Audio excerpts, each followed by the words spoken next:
could affect the number of positives by like 20% or so. So, and then he also had talked about the true number of positives, Jay, because they're only doing a limited amount of testing, which is supposed to ramp up next week. But he's always said this during the pandemic: if you test a certain part of the population, you can assume that there are so many more. And so he believes that we have thousands of Omicron cases out there. Because remember, it's less severe than Delta, so people who may be boosted or just vaxxed or not could be getting mild symptoms, and maybe with the milder symptoms, you don't feel like you got to go get tested, so you're just gonna, finish it out at home or whatever. Did you ask Dr. Nguyen yesterday when you had him on? I can't recall if should you contract the Omicron variant of coronavirus and everything like that, does that make you immune from that strain from now on? Because I think Tomas was saying something. He might have heard something. It possibly gives you immunity for Omicron and I Delta. can tell you what Dr. Hoa said. Yeah. Dr. Hoa said if you've had Delta, you can catch Omicron. Yeah. And we've seen that. That's happening a lot. We know people who were sick with Delta up to a few months ago. I know people that have gotten coronavirus 3 times already. Right, crazy. And so he said that if you catch Omicron, you should be okay for Delta. But if you catch Delta, then you're still susceptible to Omicron.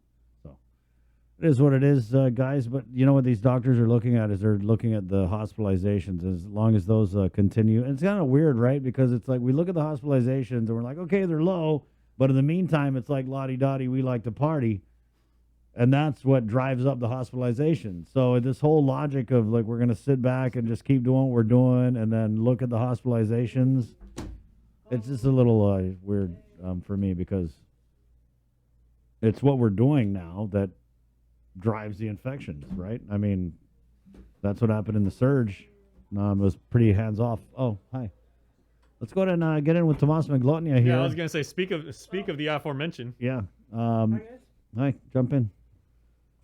So Tomas, fresh off of his assignment way back in the newsroom from covering stuff. Good morning. Good morning. Happy Friday. Happy Friday, my friend. Happy air fryer. Happy air fryer Friday. Tomas has got an air fryer. And Jason, we were talking You're about doing officially old, Tomas. a team TikTok air fryer challenge. Oh, look who's got the bougie mask on. This is from back in the office. Is that the N9012? N94. Okay, so that's not the N95. No. It's not. No, but It's the predecessor to the N95. That's is it? I don't know. Yeah, well, it's N95. It's not the 95. I remember my mom gave me a pack. I got to bring that in. She gave me a pack of masks, and she was like, yeah, it's the N95. And I said, Mom, it says N94. And she goes, I don't know, N something. Exactly. N something? Bingo! Tomas Manglona is our regional correspondent covering all things CNMI for the KUAM news team.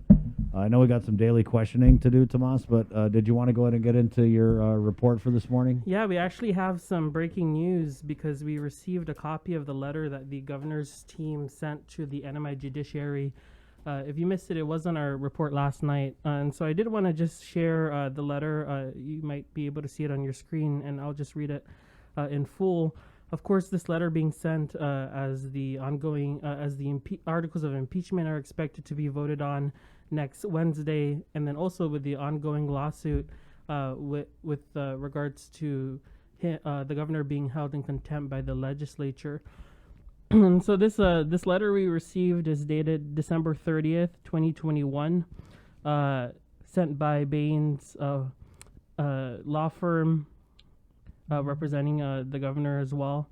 It says, Dear Mr. Diaz, who's the clerk of the Superior Court, on December 16, Chief Justice Alexandro Castro appointed Timothy Bellis as Judge Pro Tempore in Governor Ralph Torres versus House Standing Committee. In the appointment order, the Chief Justice invited parties to notify the clerk of the Superior Court in writing with no later than 10 days from the date of this order of any good cause or reason why Timothy Bellis should not serve as judge. It was not clear from the order whether such good cause or reason was limited to the grounds for disqualification or whether it was intended to include a broader range of concerns.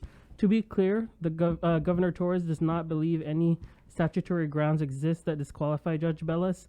Nevertheless, the governor believes that neither Judge Bellis nor any other or current or former Sinai judge should serve as judge pro tempore in this matter. The Sinai is a small community. There is scarcely a family that does not have ties to the government and a history of close political allegiances, so extensive that these ties that all 5 sitting Superior Court judges have had to disqualify themselves for one reason or another. In light of the highly partisan atmosphere surrounding the governor's ongoing dispute with the committee, the governor believes that no single Sinai judge, current or former, can either be truly insulated from it or, no less important, be perceived by the public reasonably or not and insulated from it. The attorneys conclude on behalf of the governor. The governor has great faith in the ability and integrity of Sinai judges, but sometimes the better part of judgment is knowing when to step away. This case, more than almost any other, cries out for appointment of a judge from outside the Sinai who has no ties or allegiances, real or perceived, to Sinai politicians. In the highly charged political atmosphere surrounding this case, it is essential that there be no public perception whatsoever that the judge may be partial politically to one side or another. The losing side may well want to cry foul, yet it is in the best interest of the whole community as well as the health of political debate in the Commonwealth that no hook be provided for either side to hang its hat on. This can only be attained by having a judge from outside the Commonwealth preside in the Superior Court. And so that's the full letter we were able to receive from the clerk of court at the NMI Judiciary. Yesterday, we got a chance to speak with one of the members of the media team, Brianna Hunter, who said she was not able to provide any comment as of yet and wasn't able to share this letter. However, as we reported last night, it was the court who instructed the governor's team to send this letter to the legislature because the communication needed to be made between both parties. Yeah. And Chris, I know this in particular is about the lawsuit that was filed because of the contempt charge, but also potentially if this will end up in the Senate impeachment trial, and potentially one of the Supreme Court justices would preside over it, if those are the rules that they adopt or follow, because there is the House of Representatives and then the Senate and the Sinai. Right. And so based on this letter, it appears that, it's more than clear that the governor believes that none of the justices or judges so that's what I wanted have to the ask. capacity. Is this letter, is this an example of the underhanded, unethical side of it? As was it Madam Babalta who said that? Chair Selena Babalta. So is it that, or is it the governor's office writing to the court saying, hey, I don't think any of you guys can preside over this? What we are aware of is that there is an email exchange as well that has that cannot be made public, but it might be disclosed in session. But there was a meeting that was requested, that's for sure. Yeah. And this communication is also part of that. So So explain to us, Tomas, why does Representative Babalta believe this action is unethical to request this meeting?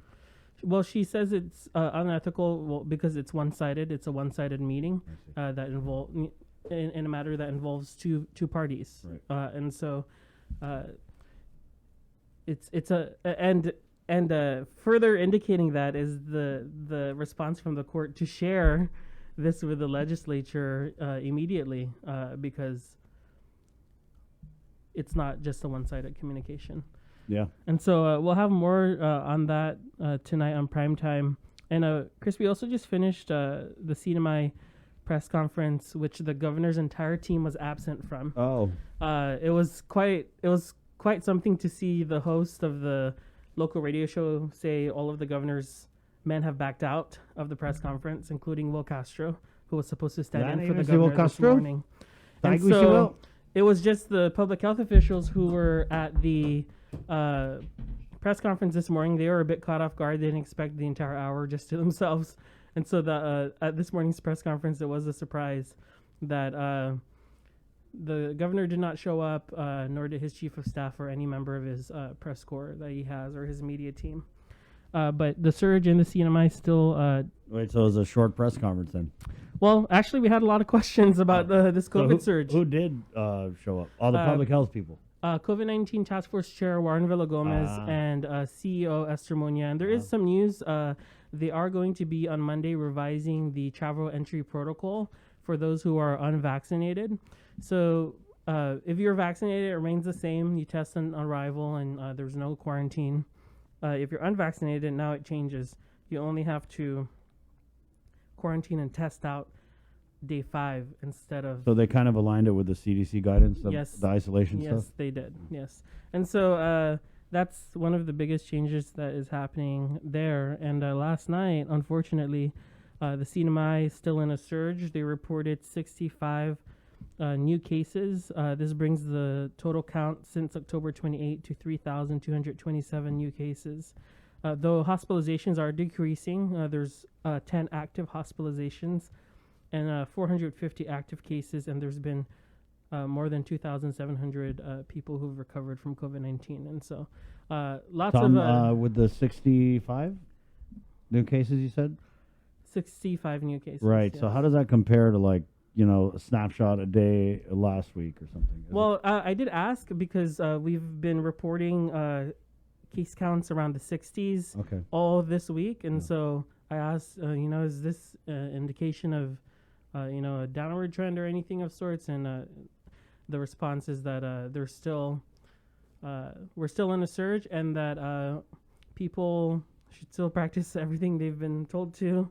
And one thing that they're also doing is that they're looking to set up their own testing in the CNMI to identify variants. Because one thing that the CEO of the healthcare corporation did say is that they're looking for Omicron. And unfortunately, Chris, with this first surge in the CNMI and Omicron, it looks like this might be a first really prolonged surge for us. Yeah. When we were talking with Dr. Hoa the other day, he had made the reminder that we still have Delta. Right. Yeah. And so while a lot of the talk is on the less severe Omicron strain, a lot of these doctors believe Delta is still here and still has that possibility of doing damage. Right, and boosters are becoming more important than ever. And one thing that Esther Muña said is that they're actually looking at redefining, right, what we've been having this conversation, what it means to be fully vaccinated.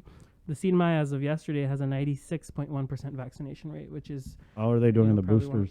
I'll have to check in on that. Last we checked, only about 30% of people received their boosters, so of that 96% number. They haven't changed it yet, but you're right. That has been kind of the discussion is, are they going to tweak the definition of fully vaccinated? So, right now, fully vaccinated means you got 2 shots in you. Yes. And then they'll change it, so it'll be like fully vaccinated. Would be you get the 2 shots and then the booster or whatever. Right, because you have waning immunity. And then they could have like super fully vaccinated. And go on. Anyway. Right. How's Ice Keki production in the NMI? I haven't checked, though. That would be a good I'm telling you. That'd be a good weekend story. Yeah, because, when everyone's popping positive and people are, they're going to have to isolate, it's affecting a piggy numbers are down, Got to get that a piggy out there, guys. Yeah, that's, Chris, I'm going to check in on that. You're missing the big picture.